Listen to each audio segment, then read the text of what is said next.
Pola komunikasi yang buruk itu biasanya cermin dari luka batin yang belum sembuh di masa lalu. Oke, jadi menurut kakak, hal yang membuat rumah tangga kakak itu senantiasa berselisih, sering konflik, itu karena pola komunikasi yang buruk ya.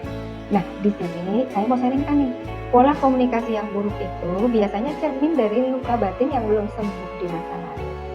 Iya, coba yuk cek ya. Pola komunikasinya itu suka menyalahkan. Misalnya, kamu itu selalu begini, kamu selalu begitu. Jadi yang diserang itu karakter pasangan, pribadi pasangan, bukan perilakunya yang tidak baik. Biasanya akar lukanya, nah ini sering saya dapatkan di ruang terapi saya ya. Akar luka batin itu adalah rasa tidak aman yang begitu besar. Dulunya itu sering dikritik. Jadi sekarang ya mengkritik balik untuk melindungi diri. Kemudian ingin senantiasa mengkontrol ya pasangan karena takut kehilangan. Nah, kemudian suka menyimpan dendam ya, tidak bisa move on. Setiap bertengkar bawa kesalahan lama. Nah, coba cek ya sama-sama. Nah, biasanya akar lukanya apa? Pernah dikhianati atau diabaikan di masa kecil. Merasa tidak pernah didengar, jadi dia simpan nih bukti kesalahan orang lain ini agar di kemudian hari akan dijadikan alat untuk mendapatkan validasi bahwa saya itu sakit loh dari perbuatannya itu gitu ya. Kemudian sulit memaafkan diri sendiri. Iya, ketika seseorang sulit memaafkan diri sendiri, dia pun jadi sulit juga memaafkan orang lain.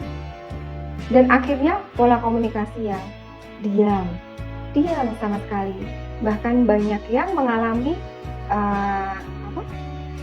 melakukan silent treatment, tutup mulut, menghindar, bahkan pergi saat ada masalah. Nah, coba cek.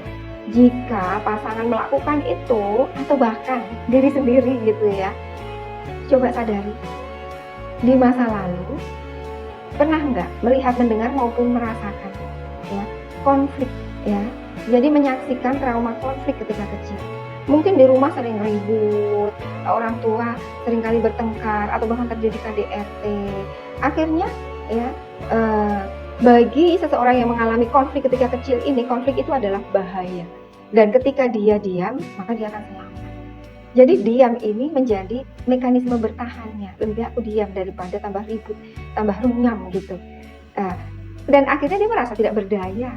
Takut kalau bicara nanti malah makin nggak karuan, makin hancur gitu. Dan dampak buruknya, kewalahan dengan emosinya sendiri. Ya. Dan dia merasa lebih baik saya mati rasa. Wah, bahaya ya ini ya. Nah, coba cek apakah pola komunikasinya masih seperti itu. Itu terindikasi bahwa pola komunikasinya ya masih membawa luka batin. Akhirnya terjadi siklus pertengkaran yang khas nih. Misal nih, si istri menjadi seorang yang kritis ya. Dia takut ditinggalkan, makin takut, makin keras menyalahkan, makin keras mengkritisi ya. Kemudian si B atau si suami memilih menjadi sosok yang pendiam karena takut disakiti. Makin takut, makin menjauh, makin menghindar. Hasilnya, keduanya merasa sendiri dan tidak dipahami. Akhirnya, ya masalah tidak pernah selesai. Ini siklus pertengkaran yang sering terjadi di dalam rumah tangga. Yuk kita cek sama-sama agar kita bisa menyadari dan mencari solusi untuk memutus siklus ini.